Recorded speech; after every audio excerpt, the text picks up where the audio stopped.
So let us start with the lesson number 6, which is the part of Science 2. The name of lesson is Classification of Plants. Can you recall how have living organisms been classified? So students, if you remembered, in standard 8 you have studied the classification topic, which was the topic number 1 only. There you have studied the class 5 kingdom classification system, which was proposed by Whittaker. So this 5 kingdom classification system was proposed by Robert Whittaker in 1969. And last year you have studied the 3 kingdoms out of that 5 kingdoms: Monera, Protista and Fungi. These 3 kingdoms you have studied earlier in standard 8. Now this year you have to study the kingdom Plantae, because the name of the lesson is classification of plants. So here in this lesson we are going to explore the plants. What are plants? What are different varieties of plants? How are they classified? Some are having flowers, some are not having flowers, some are having fruits, some are not having fruits. Why is it so? So such diversity we are going to explore in this lesson, and that is why the name of the lesson is Classification of Plants. So here the hidden secrets of the kingdom Plantae and the green freshness, the diversity of the plant, all these things we are going to cover. So basically, living organisms are of two types: prokaryotic and eukaryotic. Pro, carry on. Pro means primitive, not well developed. Carry on means nucleus.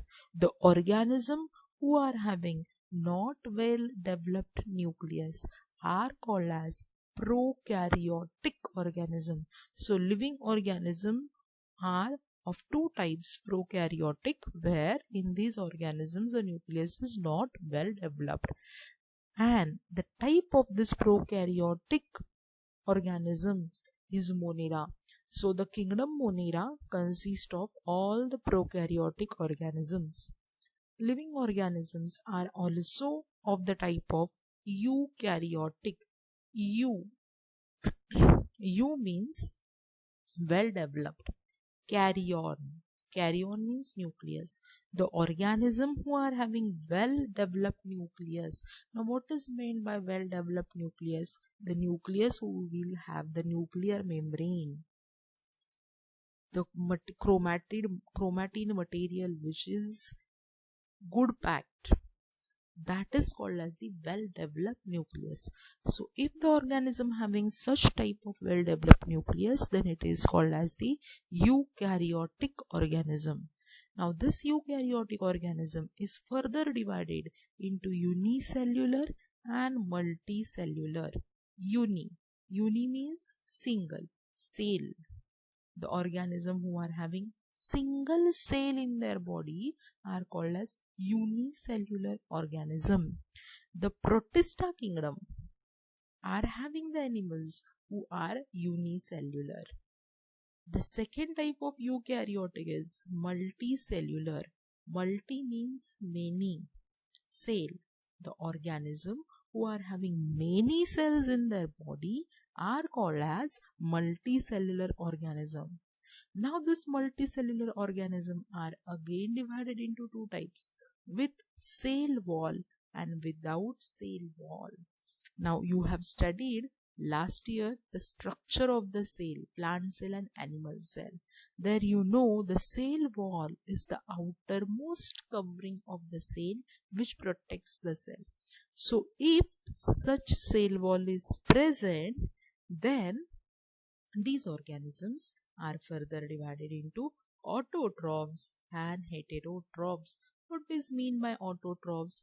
Autotrophs are the organisms who prepare the food by themselves. For example, plants. Plants are preparing their own food by themselves. They are using chlorophyll, they are using sunlight, and with the help of sunlight, with the help of chlorophyll, they prepare their own food by the process of photosynthesis. So autotrophic plants includes in the kingdom Plantae. Heterotrophs. Heterotrophs are the organism who do not prepare their own food. They depend on other animal or other plant or any other organism for their food.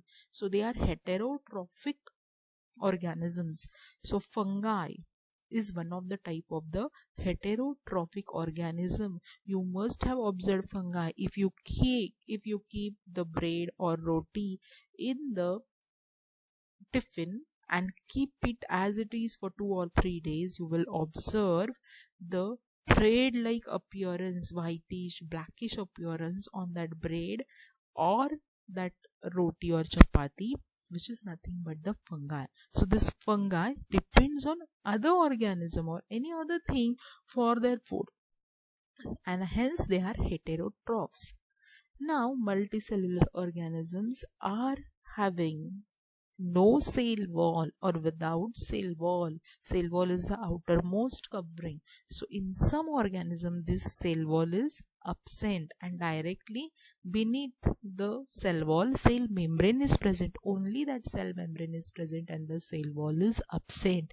Such organisms comes under the kingdom Animalia. The all animals do not have cell wall, whereas plants have the cell wall. So this is the basic difference or the classification of the living organism. So here in this lesson, now we are going to concern with this kingdom Plantae. So this Plantae is autotrophs. They are having cell wall, they are multicellular, and they are eukaryotic. So let us study kingdom Plantae. So can you tell me which are the special cell organelles that differentiate plant cells from animal cells? So, if you want to find out the answer of this, the first difference that comes in your mind is the plant cell is having cell wall and the animal cell do not have cell wall. This is the first difference. Now we'll move towards the cell organelles. So, as we said that the plants are autotrophic, means they are preparing their own food by themselves. They can perform photosynthesis with the help of chlorophyll. So, chlorophyll is present, chloroplasts are present in plants. But whereas, do we, all animals, can perform this photosynthesis? No, we do not perform photosynthesis because we are not having chlorophyll or a chloroplast cell organelle. So this is the main difference as far as the cell organelles are concerned with the plant cell and animal cell. So the group of autotrophic living organisms having eukaryotic cells with cell walls is the group of plants. Plants have become autotrophic, means they can perform photosynthesis, while living organisms of kingdom Plantae are the main sources of food for all other living organisms. Now the next is basis of classification. I have told you that you have studied Robert Whittaker's system of classification. So how these all organisms are classified, on which criteria they are classified, that we are going to study here. That is basis for classification. So presence or absence of organs is the first criteria for classification of plants. Now there are so many plants around us. There is vast number of the plant, millions of plants are present. How will they classify? Okay, we are classifying it under kingdom Plantae, but under kingdom Plantae also there are so many diverse types. Some are having green colored leaves, some are having purple colored leaves. So how do we classify those plants? So that is why we have to consider the basis for this classification. So the first criteria here is the presence or absence of certain organs. The presence or absence of separate conducting tissues for conduction of water and food is the next consideration for classification. So first point is what type of organs present in the plant. This is the first criteria. Here you have to write the basis for the classification criteria. If you have been asked for this answer, you have to write that the first criteria over here is what are the types of the organs that are present in plants. For example, some plants are having chlorophyll, that is why they are green in color, but some are not having this chlorophyll, so that is why they are not green in color. So the chlorophyll is absent. What is chlorophyll? Chlorophyll is a certain organ or organelle present inside that plant. So presence or absence of the organ is the first criteria. Second is what type of conducting tissues. There are two types of conducting tissues in plants, xylem and phloem. Xylem travel or transports water from roots to the leaves and other parts of the plant, whereas phloem transfer the food from leaves to all other parts of the plant. So what type of this conduction vessels are present, whether xylem or phloem are present, how are they present, that is the next consideration for the classification. The next one is, do the plants bear seeds?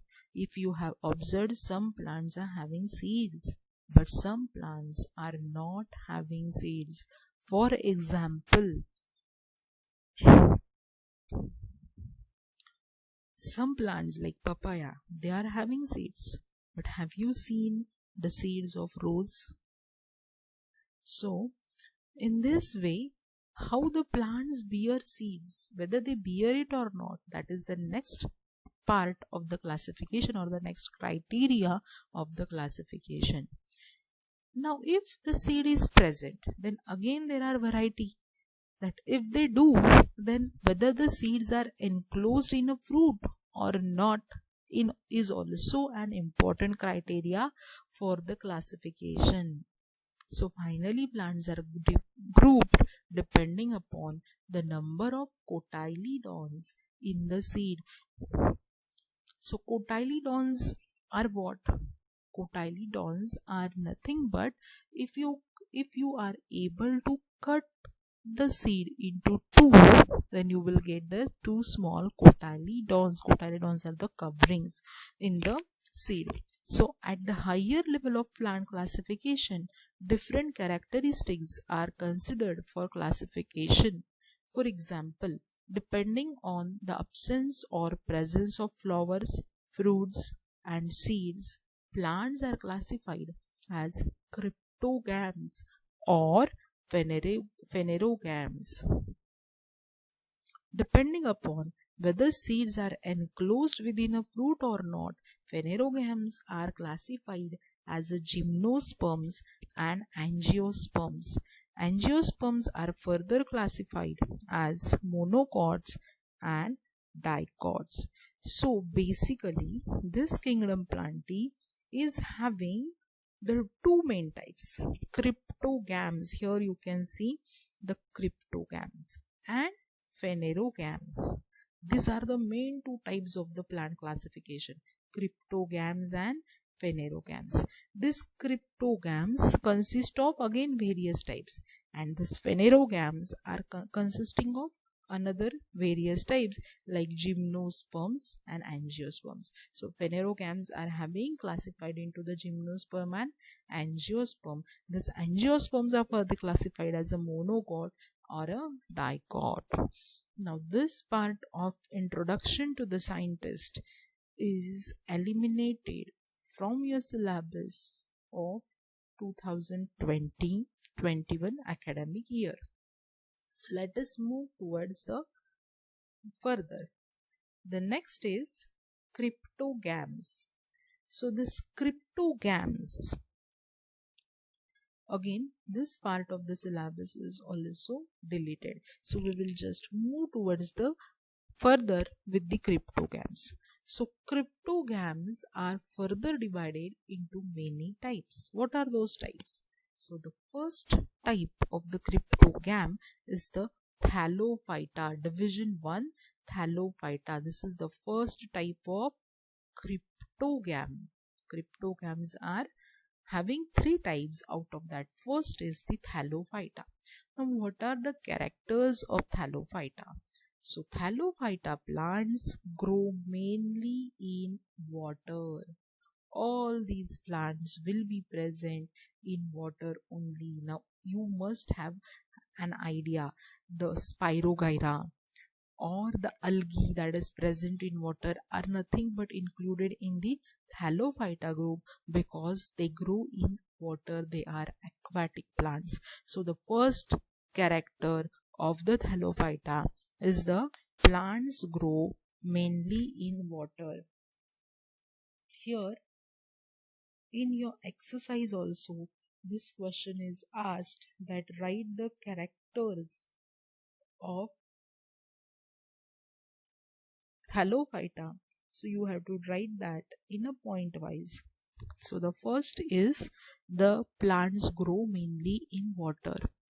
Second is this group of plants which do not have specific parts like root, stem, leaves, flowers but are autotrophic due to presence of chlorophyll is called algae. As I told you that algae is included in the Thallophyta group.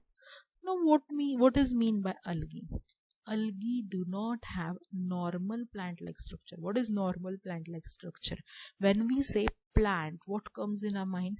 There must be roots, then there will be a stem, then to that stem there will be branches, on branches leaves will be present, flowers are present, fruits are present. So this is a normal picture of the plant which comes in our mind when we say plants. But these plants are not having such structures. They are not having root, stem, leaves, flowers, but still they are a plant. Why? Because they are the autotrophic. Autotrophs means they prepare their own food by themselves by the process of photosynthesis. So these group of the plants, Thallophyta, do not have such parts, root, stem, leaves, flowers, but they are autotrophic due to the chlorophyll. This algae show great diversity. Now third point is they may be unicellular or multicellular and microscopic or large. They can be unicellular. Unicellular means single cell, having single cell in their body. Or multicellular, they can have many cells also in their body. They are microscopic, that you will need microscope to watch them, or they can be large even. So the example of this Thallophyta group is Spirogyra, Ulothrix, Alba, Sargassum, etc. You can see all these plants over here, Alba, Chiara, Spirogyra. These are the various pictures of all these thallophytic plants. Some of these are found in fresh water while some are found in saline water. Fresh water means the water which is present in whale, lakes, ponds. So some of these are found in fresh water while some are found in saline water. Saline water means salty water. They can be present in the seas and oceans. These plants usually have a soft and fiber-like body. Various types of fungi like yeast and molds which do not have chlorophyll are also included in this group. So these plants are very soft and fiber-like. As they are not having any part like root, stem, leaves, they are very soft and fiber-like. Fungi, though we are saying that these plants include the autotrophic plants, but there are some exception like fungi. Yeast and molds actually they do not prepare their own food, they are not autotrophic, but still they are included in this group.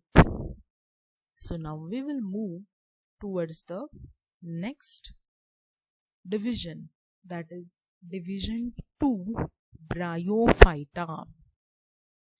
So here in your exercise the question is there on the Bryophyta, that is write the characteristic of plants belonging to the division of Bryophyta. So here we will discuss the answer as well as this subtopic, that is Bryophyta. So the first point of your answer will be, write the points in your textbook so that whenever you have to write the answer of question number 3 of exercise, you will be able to write the answer very easily and very conveniently. So wherever I am telling you the points, first point, please note the point 1 in your textbook so that your answer will be ready for at the time of exercise solving. So division 2 is the Bryophyta. So first point here is, this group of plants is called the amphibians of the plant kingdom because they grow in moist soil but need water for reproduction. Now Bryophytas are called as the amphibians.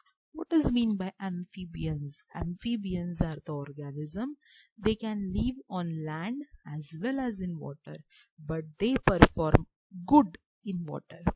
So this plant is present in moist soil also. But if that plant want to reproduce, what is reproduction? Preparing the organism like their own. If they want to create the new plant like themselves, they will need a water. That is why they are called as the amphibians. So they can grow in moist soil also, but if they want to produce the same plant like their own, they will need the water. Hence they are called as the amphibians. Second point or second character is, these plants are thalloid, multicellular and autotrophic. Now what is thalloid shape? You can see over here.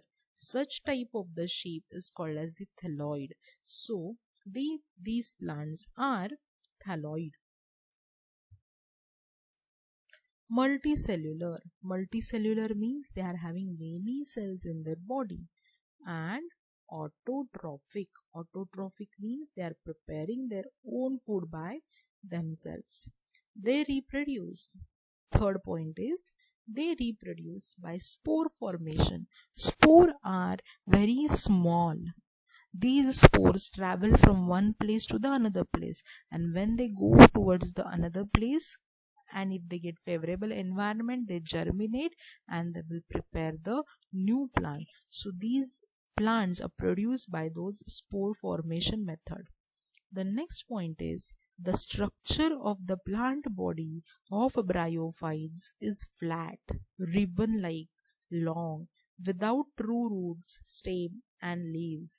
Here you must have observed in these pictures that they are not having roots. They are having root-like structure, but they are not roots. This root-like structure is called as the rhizoids. Can you see the rhizoids over here?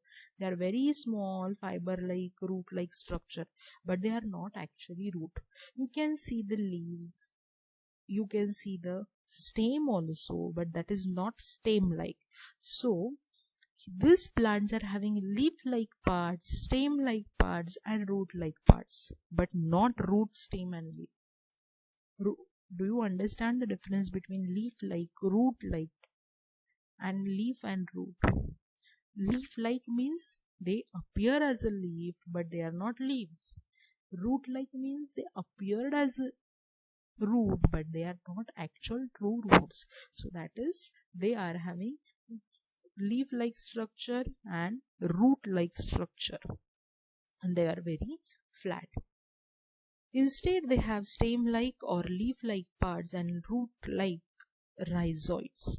They do not have, this is the next point of your answer, They do not have specific tissues for conduction of food and water. As I told you, for water conduction, xylem is the tissue which is involved in the plants, whereas for the food transportation, phloem is the tissue which perform this function. So such food conduction vessels, water conduction vessels, xylem and phloem are absent in this type of the plants, and the example of this bryophyta are moss, merchantia, anthoceros, rixia. Here are the pictures of these plants. This is funaria, this is merchantia, and this is anthoceros. So you have to draw all these diagrams, because in the exercise there is a question number 4, sketch and label the figures. So over here you have to draw the diagram of merchantia and the funaria. So this is funaria and this is merchantia. These two diagrams you have to draw. Now the next is division 3, Pteridophyta, which is the last division of cryptogam plants. So division 3, Pteridophyta. Plants from this group have well developed roots, stem and leaves and separate tissues for conduction of food and water.